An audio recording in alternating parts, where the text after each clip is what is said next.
So now we'll move on and we'll talk about cruising along the Rhine.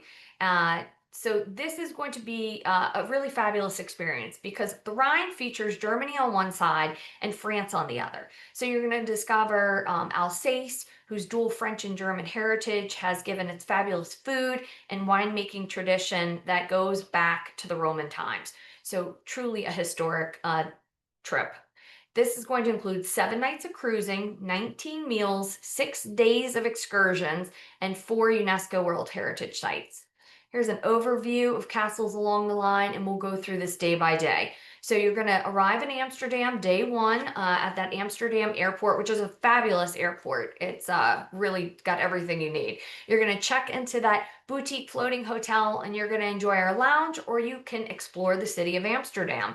Watch out for the most bikes you will ever see in your life flying all over the city. On day two, you've got a beautiful display of bluffs, and you're going to enjoy an expertly led tour through Cologne's Old Town. And this is where 3 medieval gates remain standing, and you can see them. So does the old City Hall with its Renaissance facade. And you're going to enjoy the city's historical center, homes, breweries, and that charming atmosphere that Cologne offers. Now, on day three, we get to know Koblenz, and it's a historic town with a colorful past and eclectic architecture. You can select a Beaupart village stroll, the Koblenz walking tour, or you can bike Koblenz along the Rhine. And day three also features a night out event at the Rhinestein Castle, and this castle is over 700 years old, and it feels every bit as medieval today as it did all those centuries ago. So even the old drawbridge is still working. It's amazing. On day four, you're going to enjoy the splendor of Rudesheim, and this is where you're going to enjoy a private tasting of estate-grown Riesling at Castle Walrads, or you can explore Rudesheim and the impressive Niederwall Monument. So day five, you're going to Speyer, and this is the Rhineland Palatinate region of Germany, and it's known for its idyllic natural environment, its charm, and definitely its expansive vineyards. So you're going to forge an authentic connection to this beloved area with 2 unique experiences led by locals with really unique passions for this area.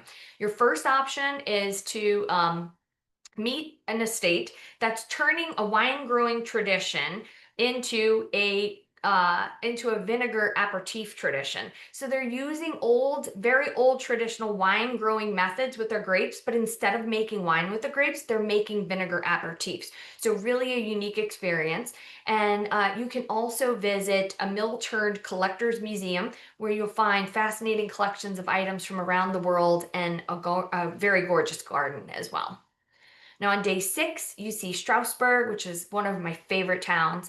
You're going to do this on foot with an insightful local expert, where this historic town with its cobbled lanes and its half-timbered homes, giant stork nest, yes, actual stork nest, and impossible to resist pastry shops will definitely win your heart in this town. And Kiel, directly across the river from Strasbourg, is where your ship will be based while you explore. So if you're feeling adventurous, take one of our bicycles or our Nordic walking sticks, and you can explore the banks of the river as well. Now on day seven, you're at Breisach, and this is your gateway to the Alsatian Wine Road, and your launching point. Sorry, I have a New Orleans accent, and sometimes it really gets hard to say words.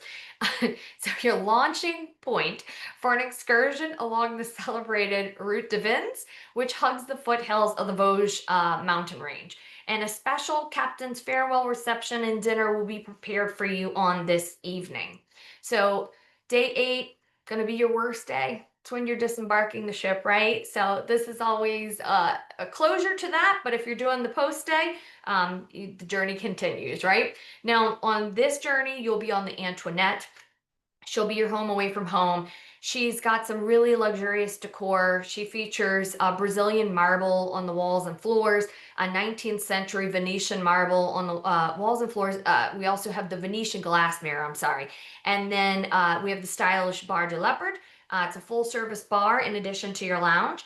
And then what's really the big stunner on this ship is that there is a 10 foot Strauss Baccarat chandelier that used to hang in Tavern on the Green in New York. So it's really stunning in the foyer. You can see it in the picture right there on the bottom right.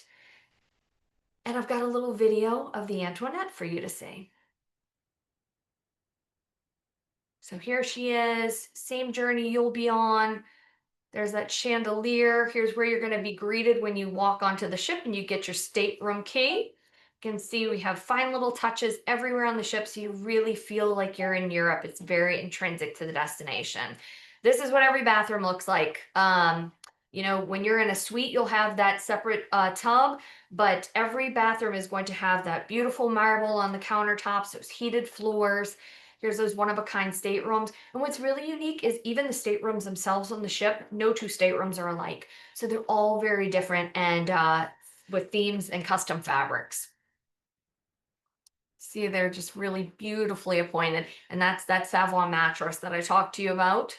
Here's one of our suites. So this would have a very separate seating area if you elected to have one of these, and it would have a complimentary minibar. And what's lovely is if you have a particular alcohol that you like maybe you like a particular bourbon or scotch, you can tell them, hey, I want that in there every day, and they'll have it in there every day for you.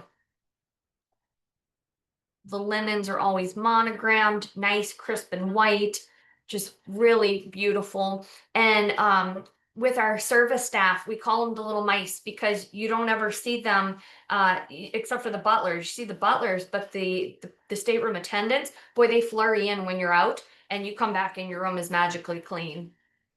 And then we also have that European cafe atmosphere that you can enjoy the drinks in the lounge while you're just floating along the Rhine.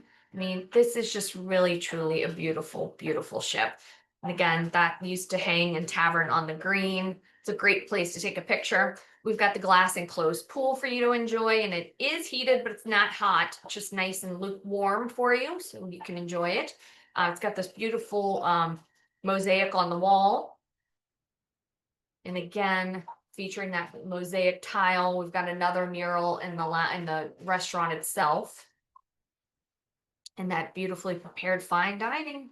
So you're going to see it all on the Antoinette and really have a fabulous experience. Now, this is one of my favorite places to kind of go at the end of the night after dinner. You can go on Bar du Leopard. It's pretty quaint in there, and it's nice and dark. So I think it's a perfect way to kind of see the sunset along the Rhine because the lights aren't like taking away from that sun going down.